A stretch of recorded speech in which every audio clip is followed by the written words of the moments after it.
Hello and welcome back to my channel criminology ज्ञान। आज की वीडियो उन सभी लोगों के लिए इम्पॉर्टेंट होने वाली है जिन लोगों ने भी 2024 में यूजीसी नेट के पेपर को क्लियर किया है। तो सबसे पहले मेरी तरफ से उन सभी लोगों को कॉन्ग्रेचुलेशंस, जिन्होंने भी जेआरएफ क्लियर किया है, जिन्होंने भी असिस्टेंट प्रोफेसर के लिए क्लैरिफाई किया है और जिन्होंने only admission to PhD clear किया है। उन सभी के लिए कुछ कुछ इंस्ट्रक्शंस हैं, कुछ कुछ इंपॉर्टेंट बातें हैं जो उन्हें जाननी जरूरी है और वो सारी बातें एक एक करके आज की इस वीडियो में हम समझने वाले हैं। चैनल पर अगर आप नए हैं तो चैनल को सब्सक्राइब कर दीजिए और साथ में लगे बेल आइकन को भी प्रेस कर दीजिएगा ताकि मेरी तरफ से आए किसी भी नोटिफिकेशन को आप मिस ना करें। तो चलिए बिना किसी देरी के स्टार्ट करते हैं आज का ये वीडियो। तो सबसे पहले आप लोगों के लिए ये जानना जरूरी है कि इस बार यूजीसी नेट के जो एग्जाम था उसके अंदर 2 नहीं बल्कि 3 कैटेगरीज हैं।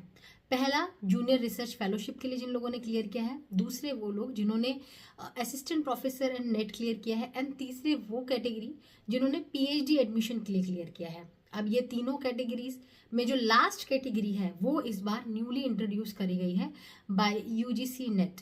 जिन भी लोगों ने जेआरएफ क्लियर किया है उनको कुछ अमाउंट मिलने वाला है यूनिवर्सिटी ग्रांट कमीशन की तरफ से, जो कि स्टार्टिंग में 37,000 के अराउंड रहता है।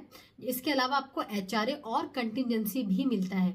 एचआरए में आपको जो आपके एरिया होता है उसके हिसाब से आपको एचआरए मिल जाता है और कंटिजेंसी जो है वो 2500 के अराउंड मिलता है वंस इन अ 4 मंथ। तो इस तरीके से आपका जेआरएफ का जो शेड्यूल रहता है अमाउंट का वो कुछ इस तरीके से रहता है। सेकंड कैटेगरी में आ जाते हैं यूजीसी नेट असिस्टेंट प्रोफेसर के लिए जिन लोगों ने क्लियर किया है।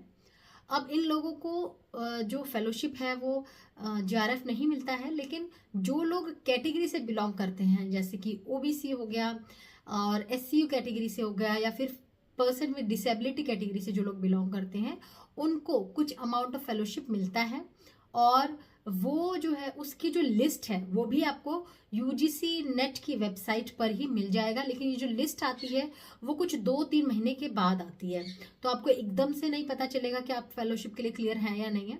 लेकिन आपको 2-3 महीने अगर आप वेट करते हैं तो आपको आपका नाम उस लिस्ट में आ सकता है अगर आप किसी कैटेगरी से बिलोंग करते हैं। तो जिन लोगों का जेआरएफ क्लियर नहीं हुआ है वो लोग निराश मत होइए। अगर आप किसी कैटेगरी से बिलोंग करते हैं तो आपको ये फेलोशिप्स मिल सकती हैं। थर्ड कैटेगरी जो कि न्यूली इंट्रोड्यूस्ड कैटेगरी है, एडमिशन टू पीएचडी ओनली। अब इन लोगों का क्या सीन है कि इनको किसी तरीके का फेलोशिप तो नहीं मिलेगा यूनिवर्सिटी ग्रांट कमीशन की तरफ से, लेकिन इनको पीएचडी में एडमिशन मिलने के चांसेस हैं। 2024 से पहले जो कैंडिडेट्स जो पीएचडी में एडमिशन लेना चाहते हैं तो हर यूनिवर्सिटी, सेंट्रल या स्टेट यूनिवर्सिटी लेवल पर एक आरईटी करवाती है, रिसर्च एंट्रेंस टेस्ट करवाती है, जिसमें कैंडिडेट के रिसर्च का कितना नॉलेज है कैंडिडेट को वो चेक किया जाता है। उसके बाद एक इंटरव्यू लिया जाता है उसके बेसिस पर, ठीक है।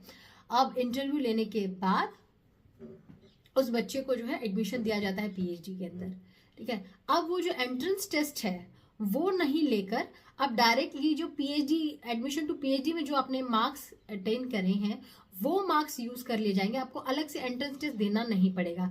लेकिन हालांकि ये अभी तक क्लियर नहीं किया गया है कि ये सेंट्रल यूनिवर्सिटीज और स्टेट यूनिवर्सिटीज दोनों ही फॉलो करने वाली हैं या फिर सिर्फ स्टेट यूनिवर्सिटीज फॉलो करने वाली। इससे रिलेटेड कोई इंस्ट्रक्शंस अभी फिलहाल नहीं है। बट आप इतना समझिए कि जो यूनिवर्सिटी के थ्रू जो एंट्रेंस टेस्ट दिए जाते थे आपके रिसर्च नॉलेज को टेस्ट करने के लिए, वो अब आपको नहीं देना पड़ेगा।